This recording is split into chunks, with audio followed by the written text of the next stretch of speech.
어느 목사님이 사역하던 교회에 구조 변경 공사를 다 마쳤습니다. 교회가 아주 아담하게 리모델링이 잘 되었습니다. 그래서 목사님은 교회에 들어가는 유리 창문에다가 우리 성령 충만, 말씀 충만, 은혜 충만이라고 하는 글자를 써 붙이고 싶었습니다. 그래서 교회 앞에 있는 간판 가게를 가서 부탁을 했습니다. 간판 가게 주인께서 자기가 직접 와서 그 일을 하겠다고, 목사님은 직원을 보내도 되는데 사장님이 직접 와서 해 주신다는 말씀에 너무 항송했습니다. 그리고 목사님은 신방을 갔다가 조금 늦게 돌아오시게 되었습니다. 근데 붙여있는 글씨를 보고 깜짝 놀랐습니다. 성령 풍만, 말씀 풍만, 그리고 은혜 풍만. 우리가 자음 하나가 다른데 목사님은 그 풍만이라는 그 말 때문에 주님 나를 버리시나일까, 말이 이렇게 저절로 우리가 나오게 되었습니다. 오늘은 특별히 성령 강림 주일입니다. 초대교회에 임하였던 강하고 급한 바람이, 그리고 불의 혀 같은 불같은 성령님이 여러분들에게 임재하셔서 여러분들의 열정을 다시 회복하는 그런 역사가 있으시기를 바랍니다. 폴 브랜드라고 하는 분은 인도의 의료 선교사입니다. 한센 병자들에게 평생 의료 선교사를 했고, 또 한센 병자를 고치는 것이 그의 소망이 없습니다.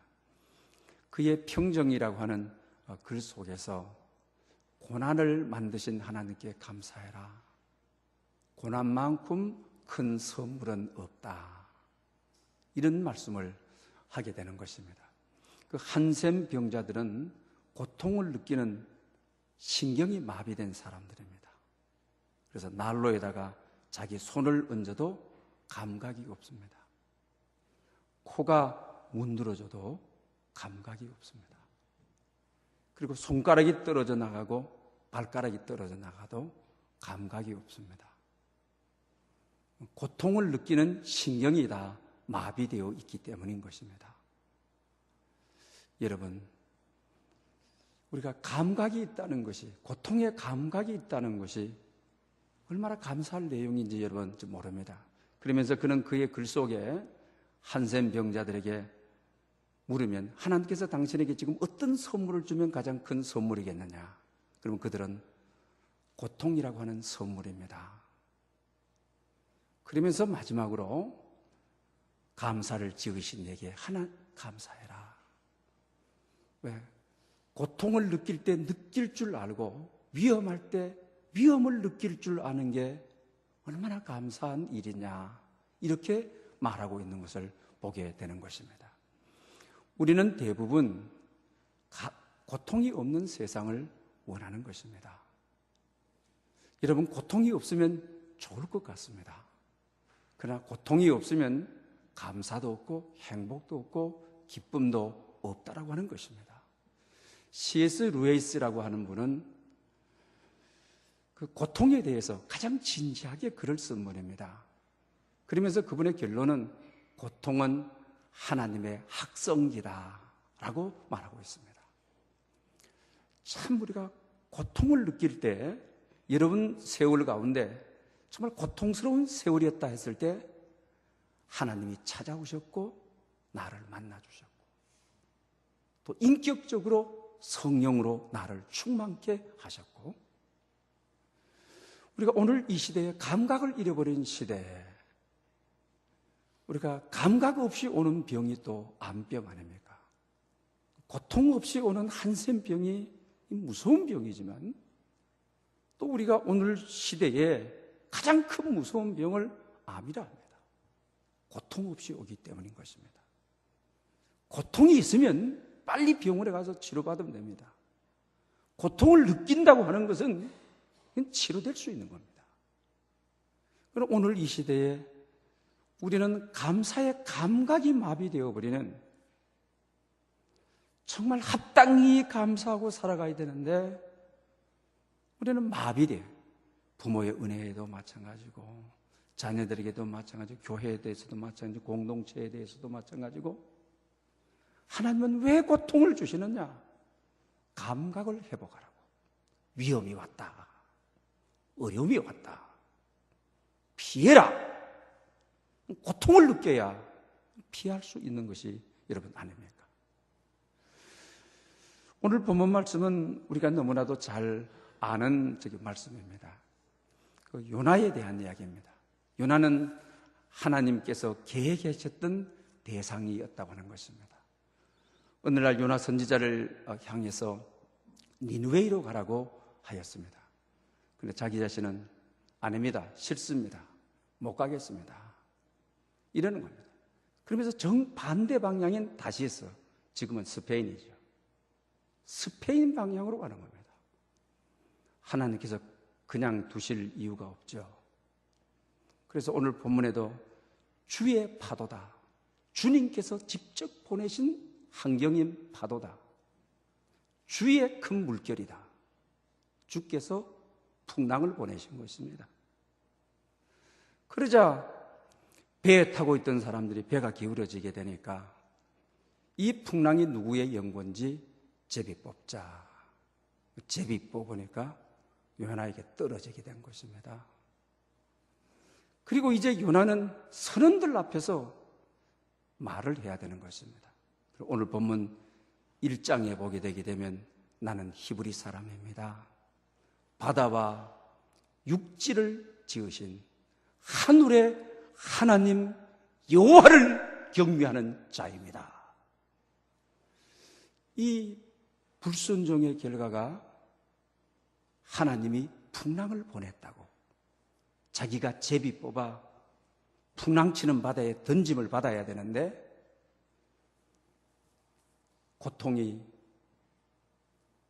하나님을 만나는, 진리를 깨달는 귀중한 순간이 되어 제비가 내가 뽑혔습니다. 맞는 말입니다. 나는 히브리 사람입니다. 바다를 지으시고 육지를 지으시고 천지를 지으신 하늘의 하나님 여호와를 경외하는 나입니다. 이 이야기는 고난을 하나님의 섭리로 받고 있다고 하는 것이죠. 그리고 오늘 본문 이제 2장 1절부터 마지막 절까지 우리가 읽었습니다. 그러면서 요나가 풍랑에 던져넣게 되자 물고기가 와서 그를 삼켜버립니다. 3일 동안 물고기 뱃속에 서 있습니다. 그럼 물고기 뱃속에서 하나님 앞에 드린 기도입니다. 그리고 풍랑과 제비 뽑힘과 이 물고기를 고난이라고 하나님께서 보내셨다고 하는 겁니다. 여러분, 우리 인생에 고난과 고통, 그리고 오늘 징벌이 왔습니다.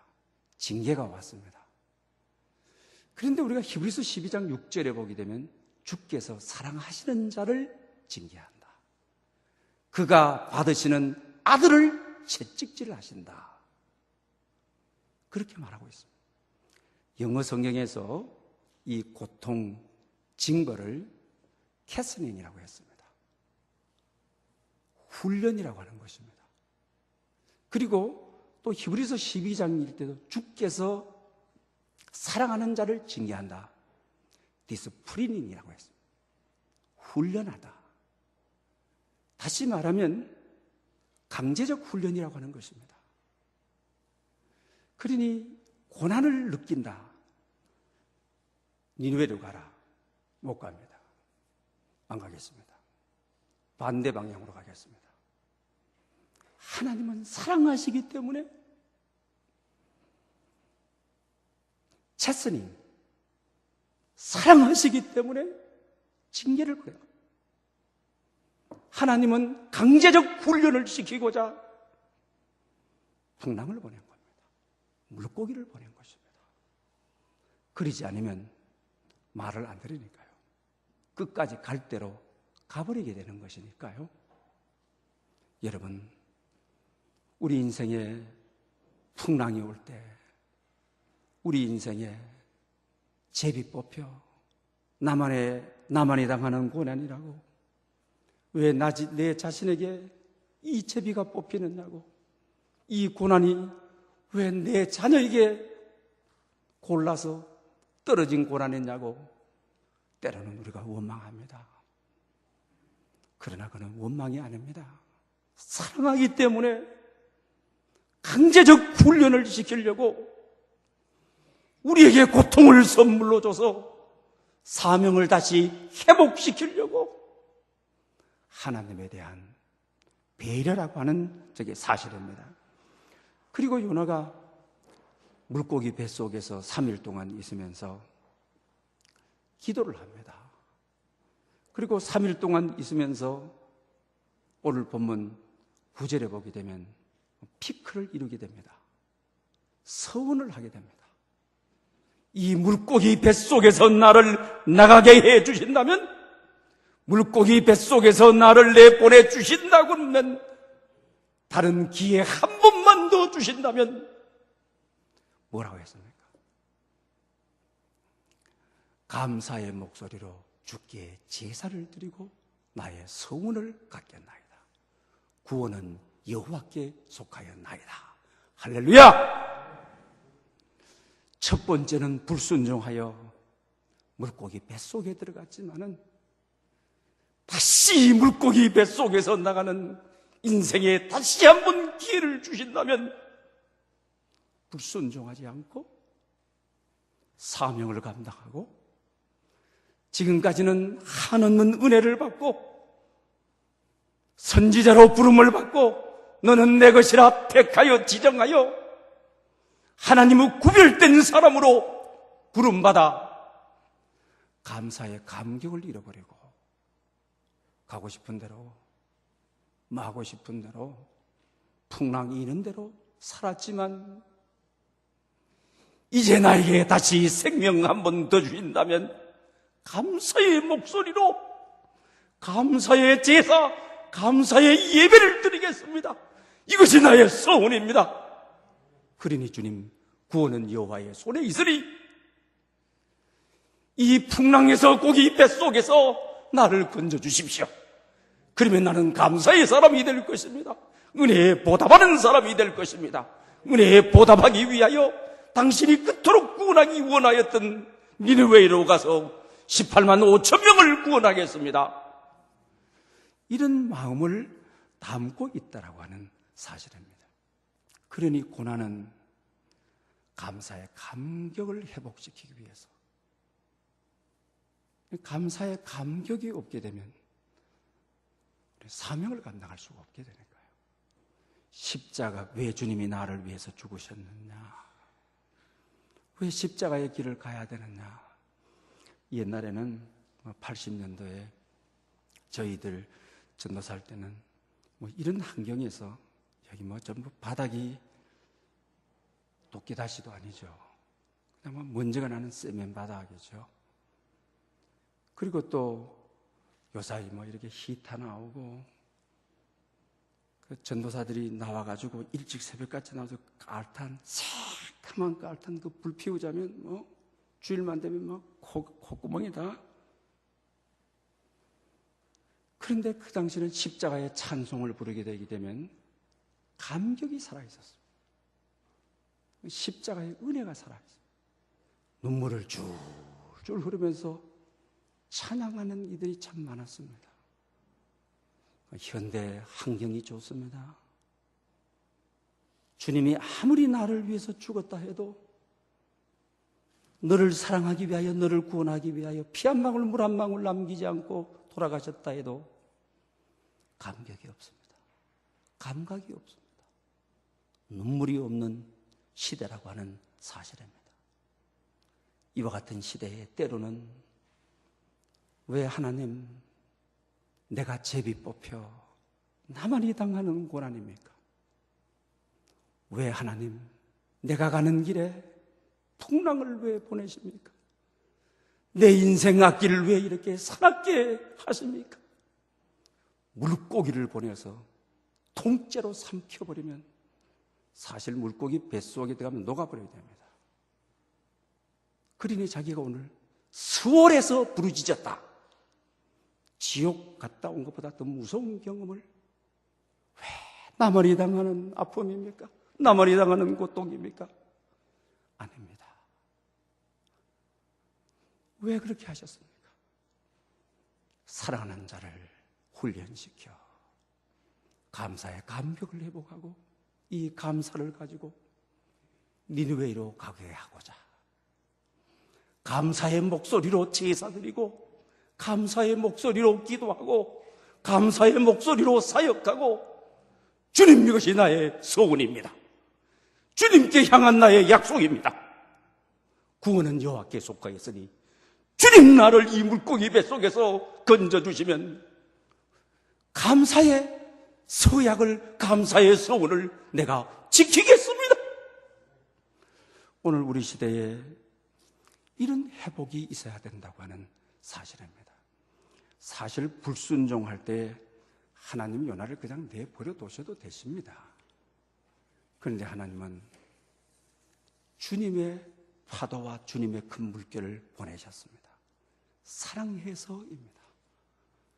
강제적 훈련을 시켜서 사명의 감각, 감사의 감각, 감사를 가지고 선교사로 니느웨로 보내고자. 그러니 고난은 축복입니다. 이때 음성이 들려지는 겁니다. 하나님의 소리가 들려지는 겁니다. 고난이 없을 때 하나님의 음성은 들려지지 않습니다. 크게 들려지지 않습니다. 아주 미미하게 들어도 되고 안 들어도 되는 그런 소리로 들려지는 것입니다. 또 제비 뽑았을 때 하나님이 요나에게 떨어지지 아니하게 할 수 있습니다. 풍랑이 일어서 제비를 뽑은 건데 풍랑 이는 바다에 제비를 뽑는다고 하는 것은 자기가 던져질 것을, 이거 머리끝 솟는 일입니다. 피부에 정말 이게 온몸이 전율을 느끼는 일입니다. 하나님은 이 제비가 풍랑에 던져지는 이런 경험을 안 하게 하실 수도 있습니다. 그러나 주님은 그렇게 하셨습니다. 왜 그렇습니까? 강제적 훈련을 시켜. 고난이 아니면 곤쳐지지 않습니다. 고난이 아니면 하나님을 만날 수 없는 인생입니다. 고난이 아니면 주님의 은혜가 은혜를 되지를 않습니다. 여러분 인생을 한번 경험해 보십시오. 고난 때문에 하나님을 깊이 만나고 성령의 기름 부으심을 받은 경험이 있지 않습니다. 물고기를 보낼 필요가 주님은 없었습니다. 물고기를 보내셨습니다. 그러나 그는 하나님께 서운합니다. 하나님, 감사의 목소리로 제사를 드리겠습니다. 이것이 나의 서원입니다. 서원 갖겠습니다. 나를 구원해 주십시오. 감사의 감격이 회복되자, 감사의 사명이 회복되자, 오늘 읽지 않았습니다만 3장의 1, 2절에 보게 되면 두 번째로 요나에게 말씀하신다. 그러면서 니느웨로 가라. 가는 것입니다. 한 번의 기회에 실패했지만 두 번의 기회는 실패할 수 없는 것입니다. 그러기 전에 이 감사의 감격이 살아나니 어떻게 했습니까? 하나님께서 물고기를 육지 가운데로 이끌어 토해라! 토해버렸습니다. 그리고 어떻게 하는 거예요? 니느웨로 가라! 이 고난은, 앞에서 이루어졌던 이 세 가지 고난은 감사의 감격을 회복하고 감사를 서운하도록 하고, 그렇게 되자 물고기 뱃속에서 나와 구원받았습니다. 이제는 감사의 사명으로 억지로 가지 아니하고 자원하는 마음으로, 즐거운 마음으로 니느웨로 갑니다. 가서 한마디 던졌더니 왕에서부터 짐승에게 이르기까지 짐승까지도 금식하고 회개하고 니느웨에 하나님의 구원이 임했다고 하는 사실입니다.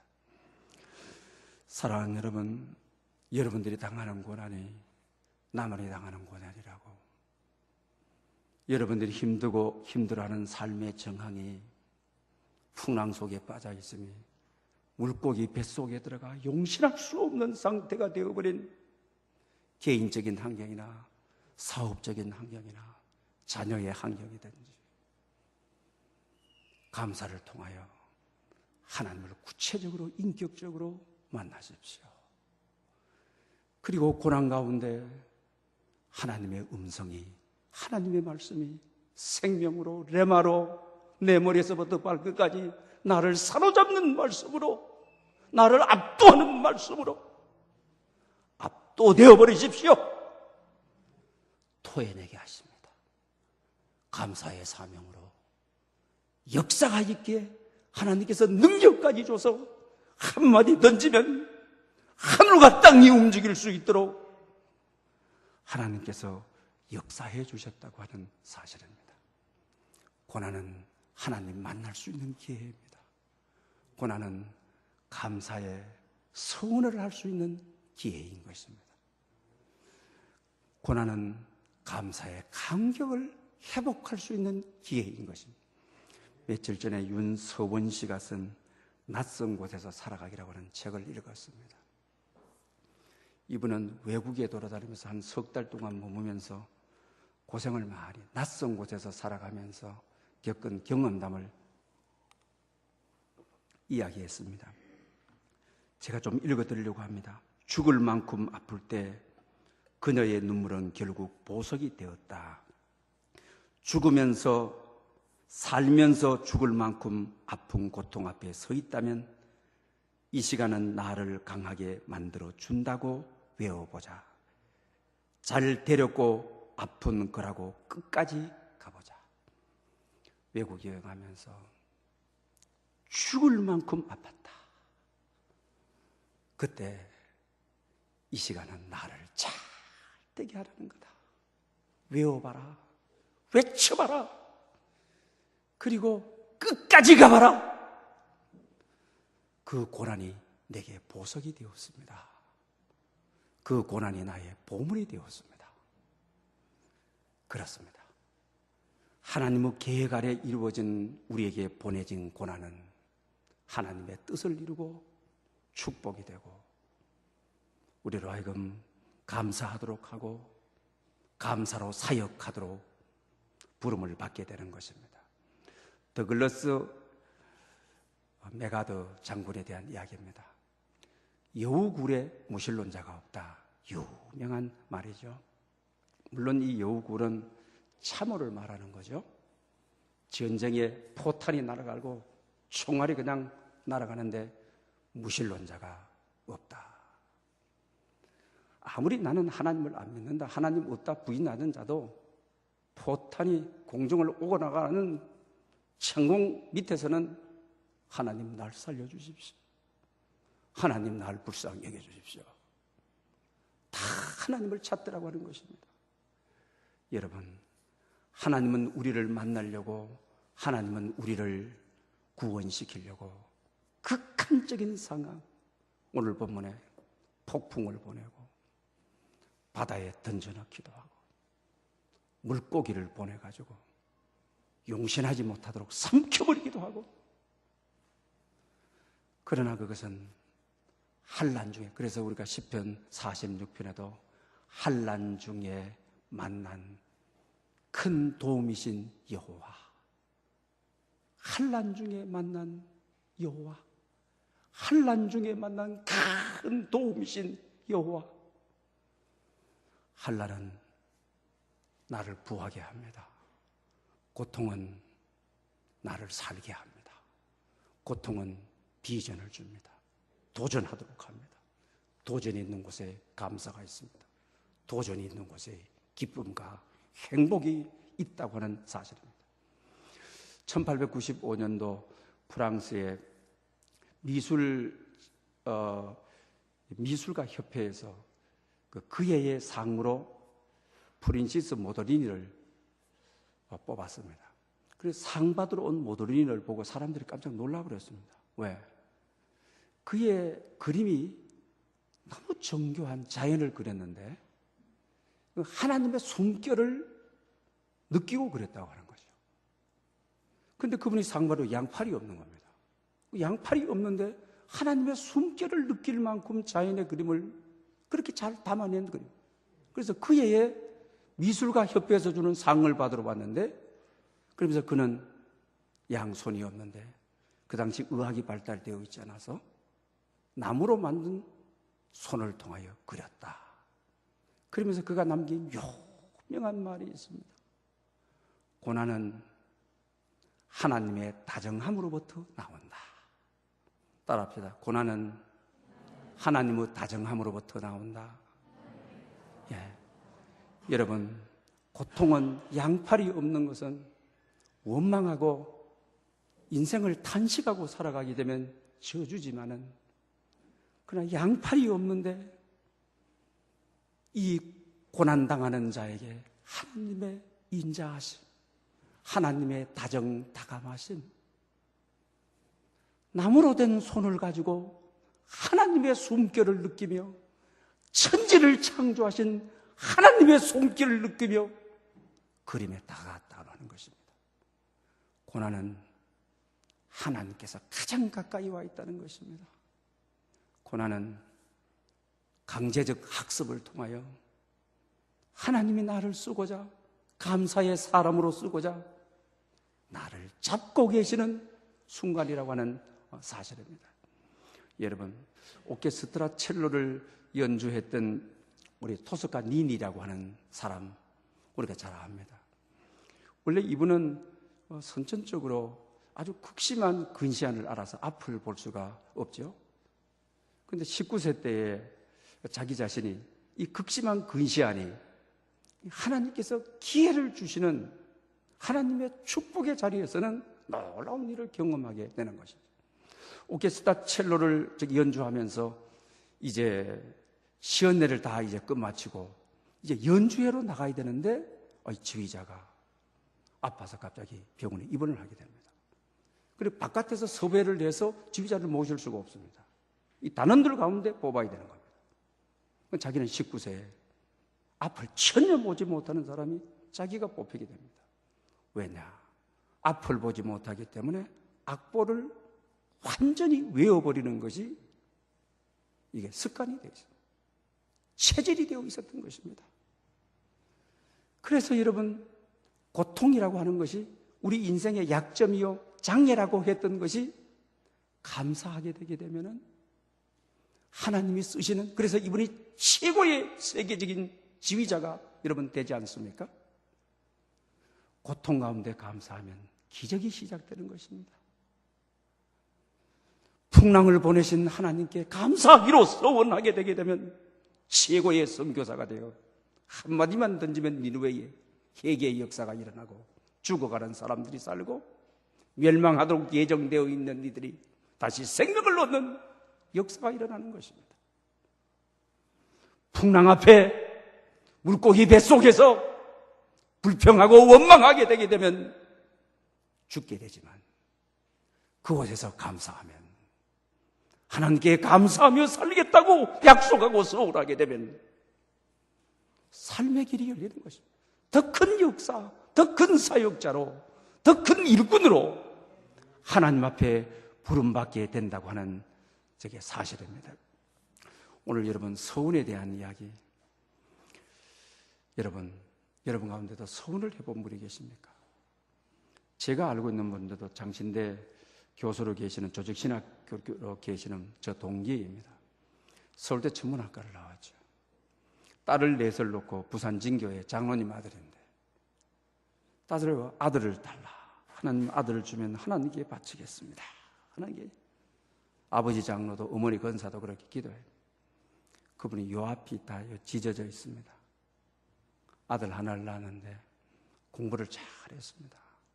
그리고 이걸 수술을 해가지고 늘 수염을 기르고 다니고 다니시죠? 그렇게 뭐 잘 나가니까 이거 뭐 신학교 갈 일이 없죠. 잘 나가면 신학교 안 갑니다. 고난이 와야 돼요. 몸이 늘 아팠습니다. 그래서 부모님이 야, 너 놓을 때 어떻게 낳았는지 아느냐? 서운해서 낳았다. 너 목사가 돼야 된다. 그래서 뭐 사랑만 받던 이가 목사가 돼서 교회 현장에 딱 갔습니다. 요사이는 뭐 그래도 괜찮습니다만 80년도에 우리 전도사님들 고생 이런 말을 할 수 없었습니다. 그 사랑받던 이 가운데 뭐 교인들 이는 집어고 저는 집어고 그다음에 뭐 이거 하고 저거 하고 뭐 기름 들고 다니고 깔탄 들고 다니고 뭐 톱밥 들고 다니고 못하는 거죠. 집어치워버리고 나 이거 못하겠다.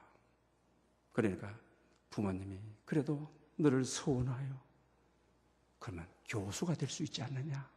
그래서 영국에 가서 유학을 해가지고 조직신학 교수가 돼서 여러분 교수가 돼서 소원은 갚아야 되는 것입니다. 여러분 소원에 대해서 제가 말씀을 많이 찾아봤습니다만 한 절만 전도서 5장 4절부터 5절까지만 읽겠습니다. 내가 하나님께 소원하였거든 갚기를 더디하지 말라. 하나님은 우매한 자들을 기뻐하지 아니하시나니 소원한 것을 갚으라. 소원하고 갚지 아니하는 것보다 소원하지 아니하는 것이 더 나으니니라. 소원은 하나님께 맹세하는 것입니다. 맹세와 똑같은 단어입니다. 맹세는 바로 뭘 말하고 있는 것입니까? 내 말이 진실입니다. 그리고 내가 반드시 약속을 지키겠습니다.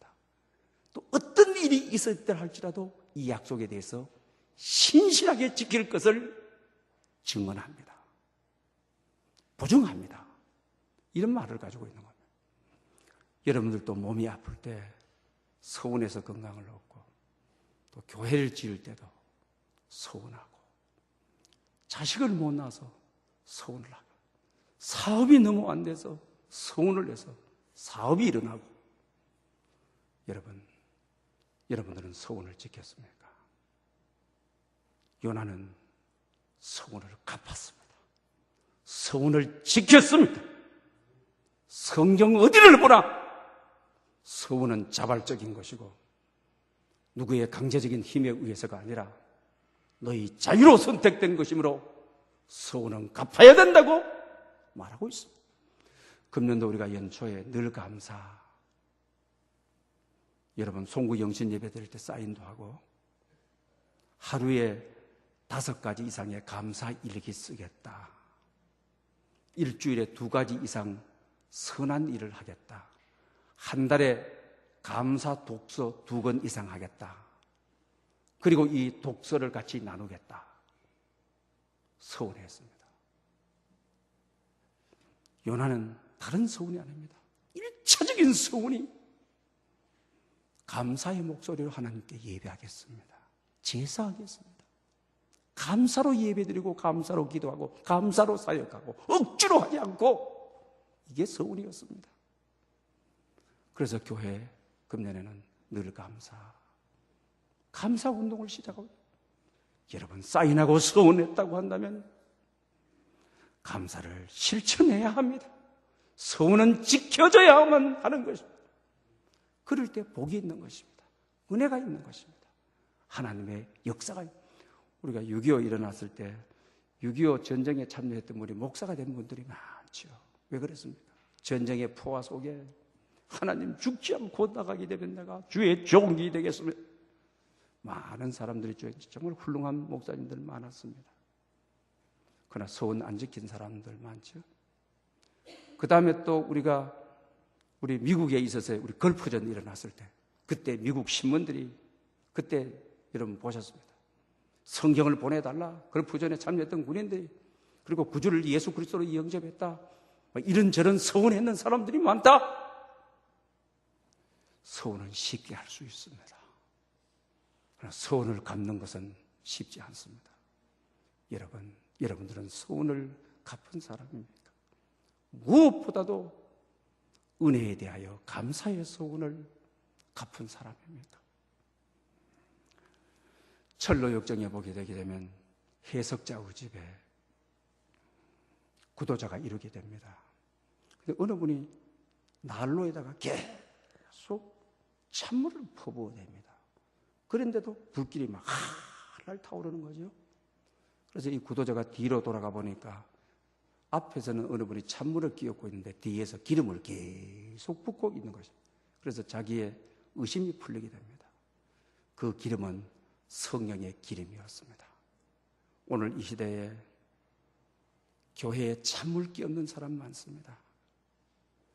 영적으로 살아가려고 하는 사람들에게 찬물 덮어 씌우는 사람들 많습니다. 오늘의 언론은 교회에 긍정적이지를 않습니다. 얼마나 부정적인 찬물을 끼얹고 있는지 모릅니다. 그러나 성령의 역사는 귀한 것입니다. 찬물을 끼얹으면 끼얹을수록 하나님은 성령의 기름을 끊임없이 우리에게 부어주시는 것입니다. 여러분, 성령의 기름 부으심을 받고 싶습니까? 성령의 기름 부으심을 받게 되게 되면 우리의 통찰력이나 이해력이나 감사나 우리의 사역이나 그것이 기쁨이 되든지 놀라운 역사가 일어나게 되는 것입니다. 성령의 기름 부으심을 받은 가장 빠른 길이 무엇인 것입니까? 성경에는 모든 일에 감사하는 자라고 말하고 있습니다. 모든 일에 감사하여 성령의 기름 부으심이 넘치는 여러분 될 수 있기를 축복합니다. 좋으신 아버지 하나님, 은혜를 무한히 감사합니다.